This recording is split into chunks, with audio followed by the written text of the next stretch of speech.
So this ESBC video dropped 2 weeks ago, and I watched it and I recorded a video, like reacting to it, and everything was great. But then I went to edit the video, and the audio was trashed, bro. It was I don't know what the fuck happened with in the recording.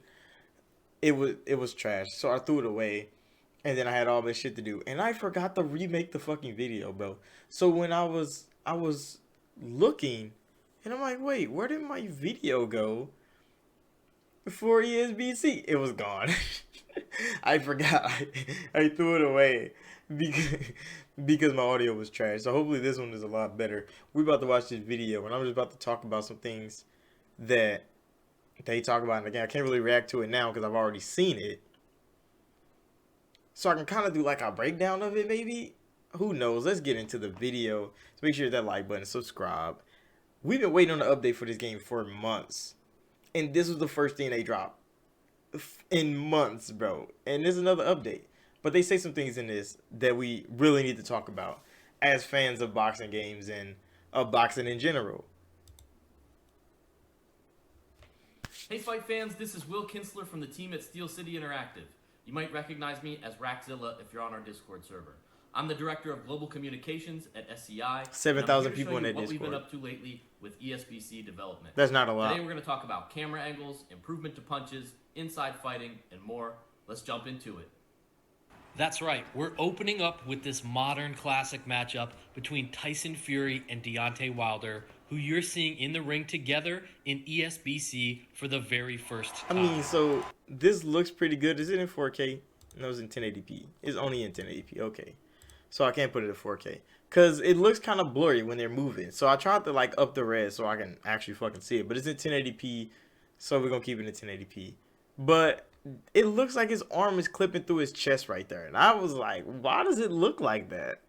I don't know. His arm is just really close to his chest. So I guess it's making contact. But I don't know. It's kind of...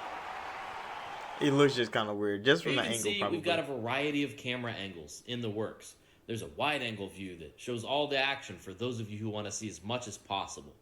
There's a close-up view that really highlights those toe-to-toe moments and beautiful game visuals. We've even got a cinematic That camera camera angle kinda cool. that gives you a number of perspectives Ooh. to view what's happening inside the ring. We'll continue to experiment and add more cameras to offer a variety of ways to view gameplay. Inside fighting. When it comes to authentic boxing, another area we wanted to give attention to is fighting on the inside. As boxing fans, we appreciate those moments where fighters are right on top of each other, looking for that opportunity to throw a shot that will connect at just the right time. It's still a work in progress, but here's a glimpse of our first pass at fighting on the inside. You can see how the fighters shift stances as they get into close-range combat. With our physics system coming into play, short hooks and uppercuts might land, or they could glance off an opponent, depending on your position. And now we've got a fighter we've never shown before in ESBC. I'm really excited to announce joining... Whoa, hold on a second, Will. Get out of here. Why were There's a you final standing over there in the announcement. corner I'm waiting in for him to get to charge, this ladies part? and gentlemen, That shit for was making fucking that weird. announcement. Introducing to you, for the first time ever, with Esports Boxing Club, from the Steel City himself, the home of Steel City Interactive. He is the former welterweight champion of the world. Welcome, Kell Brook!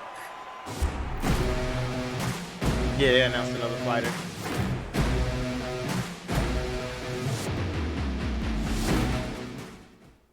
And there's the bell for round two. Well, we've just... How about this fantasy matchup between the Cobra and Sweet Hands? We're showing Carl Froch and Caleb See, I Plant always in like the ESBC movement. for the first time. As Show we them talk feet through though, because this them feet next used to be section. floppy. I want to see those steps. Everybody's shoes is as long as fuck. They didn't show their Fighters will feet. tell you that where a shot lands can make a big difference, and the same is true in ESBC. There are impact areas on an opponent's face, so a glancing blow will have a reduced chance to cause serious damage. That was a good where that slip. That big was a good shot to duck. the temple might just be enough to bring the fight to a close. Punching updates. If you want to have a great boxing game, the punches have to both look and feel right. That's something we believe, and that's something we hear often from you as well. His head That's is why we'll fucking work on rocking and from polish getting punches punched. until we're Damn, this satisfied shit they meet flopping our around. standards. He kind of ate that shit though. In a previous update, So you we could showed probably, off our oh 36 shit, oh he hit him punch hard. controls. Now that fucking body After hit was lovely. consultation with world champion boxers and improvement to our punch mechanics, we now have more than 60 individual punches. We've put significant effort into additional capture to help get us there, and this will continue to be an area of focus of development. Power punches are now available for every single punch type. Power jabs, straights, hooks, and uppercuts. It's all there. Want to throw that? So when he said that, I was like, what? He was like, power punches is available for every punch type. So there has to be a punch modifier button. It's not just like power hit, normal hits, and then like hook and jab, like old games used to be, or like when Fight Night just changed it to the stick motion. So they have a punch modifier, probably with the stick motion, and you hold it probably, and you do a punch, and it does like a powerful version of that punch, which can be pretty cool. It can change a lot of things, but I gotta say, in Fight Night, especially like Fight Night round 3, Fight Night round 4, stuff like that, making a boxer with a legit jab ended fights in like 3 rounds. And I know y'all know what I'm talking about. If you created a fighter and you went through the fighting thing, the first thing I did was level up my fucking jab. Because if my jab was fast and strong, you can hit people with 2, 3, 4 jabs before they even can get close to you. And Doc would end the fight. They be like, bro, you're leaking too bad in like 3, 4 rounds because you just jabbing them. You just jabbing them out. You don't got to knock them out. You just get the doctor to end the fight because they're leaking so bad. I wonder if that's going to be in this game. Because you can hit people with a power jab, because in Fight Night, they didn't have power jabs. You had like special punches and stuff like that. You had good combos. You had power hits. But imagine being able to just throw continuously power jabs, bro. You just power jab a nigga to death. Especially if you getting into the late rounds. Stamina's getting kind of low. You hit somebody with a hard-ass jab and bring it back. You have so much defense from the jab. That like, it sounds like it's going to be some cheese. Maybe, hopefully, if it's good. I mean, they got Deontay Wilder out here throwing jabs when you know he's not the jabbing type. He lines up a right hand with a good like feint jab, but like Brody's not the jabbing type. That's not his Power tech. jab to slow an advancing opponent. Now you can. Maybe you'd like to set up a trap to land that big right hand to end the fight. I mean, It's yeah, up that's to what you to Deontay put a did, little bro. something He just extra set up on a your trap punches. with Just make sure you with a don't fake get carried legit away, crack so you still have some every energy time, in putting those people championship down. That's rounds. why it didn't work on We've talked a Tyson lot Fury. about the process of scanning fighters and how that helps us create lifelike visuals. And that's true. But we don't only rely on scans. Our team has worked out the finer details when it comes to visual fidelity. You can see individual muscles flexing when punches are thrown.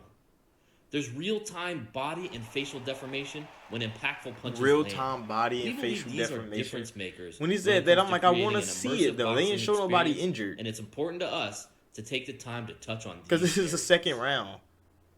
I want to see Now somebody it's in like time to round hop in 8 and answer with a they few shit of your split questions open, about bro. I want to ESBC. see what it looks like, but they didn't show it. Josh asks, how does the judging system work? Well, Josh, we're not ready for a deep dive on judging today, but I can tell you that there will be a variety of outcomes at the end of fights. There are multiple judges. They may not see a fight the same way, so you'll have to be thoughtful about your game plan so you don't end up in a draw or on the wrong end of one of those I mean, if majority they got decisions. draws in the game, that's More on gonna that be real in the lovely. future. I wonder how easy or how hard it is Shy760 to asks, get a will we be draw. able to change the button layout? So the controls we showed in the last dev walkthrough are our current default, and we are pretty happy with them. But we're actively testing alternate control options. We aren't 100%. They're gonna have a locked in on legacy anything, option. and we'll There's no continue way to they're not test gonna have options like a and read fight night, feedback when it comes just to what you're saying basic about controls. boxing option Agalos in the P game. has a question about DLC. Well, Agalos, it's not time yet to talk about DLC plans. However, we do want to touch on the roster and some of the speculation we've seen. We've signed a lot of fighters and have made several roster announcements over the last year, and have even signed fighters we've yet to reveal. Some of you have been following our announcements and have said things like, there's no way all of these fighters will be in ESBC when it drops. And if you've shared a comment like that, you're correct. There will be boxers who are included in the game at launch, and some who will be a part of our DLC rollout over time. Most boxers who aren't in at launch will be paid DLC, but there will also be some free DLC to look forward to. So, what can we tell you right now about the ESBC release roster? As we've said, we're working toward the largest roster of licensed fighters ever in a boxing game. In order to totally lock down our roster, we have to get fighter scans into our development pipeline and approved, working around boxers' busy schedules to do so. All of this, of course, has been challenging during the ever-changing COVID landscape. That means today, we don't have a finalized list of boxers who will make the released roster. Now, we know a top priority for many of you is making sure some of the best fighters in the sport are in ESBC on day one when you purchase the game. So you'll see Canelo, Ali, Fury, Wilder, Terrence Crawford, Joe Frazier, Roy Jones, Lomachenko, Claressa Shields, Katie Taylor, and more the very first time you play. And we'll continue to share more of our finalized roster as we get closer and lock in those names. But we want to make sure you understand our philosophy around the roster and where we're at right now. Before we go, we want to thank you for your continued support and belief in us as we work to bring boxing back to gaming where it belongs, as well as for your patience so we can make sure we deliver the most authentic experience possible. Make sure you head over to Steam and add ESBC to your wish list. There's a link down there below.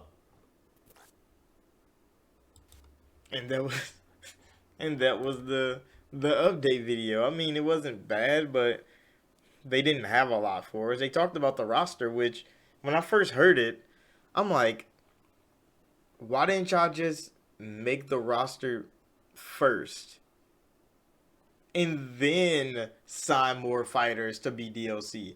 It's so strange that they signed and announced so many fighters. They kept announcing, oh, this fighter's going to be in the game. This fighter's going to be in the game. This fighter's going to be in the game. But now they don't even know who the fuck they can put in the game. And I'm like, that sounds like mismanagement of time on y'all part. Y'all could have got 20, 30, 40 fighters that y'all could scan at the moment when y'all was making the game announcements anyway. Announce that to be the main roster. And then everybody else be either surprise drops or DLC, like paid DLC, like he said. But now they got so many fighters announced, and they can't even get all of them scanned because of everybody's schedules is so crazy and COVID is going on. That it's like they have their hands tied. So now, when it comes to the final roster, they don't even know who's going to be in the final game. They just know who they want to be in the final game and who they hope to be in the final game. But they don't know, so we don't know. And it's like, so what if the final game comes out? It has like a couple big names and a whole lot of people that, you know, or like old time stars that not a lot of people know about, and you be like, all right, where's the heavy hitters at? And then like they have to be paid DLC later because they got scanned later, and they want to make, you know, more money on the game. I don't know. That just sounds like somebody fucked up somewhere. But they did announce a whole lot of fighters, and he said like Ali and them was gonna be in the game at the start. Roy Jones, you know, the basic roster from like the Fight Night days. Those core ones were always in the game. Like the pillars of the boxing world was always in the game first, which made sense. And like rising stars and stuff always came later. New arrivals and like old time legends they didn't have licenses to yet, those came later.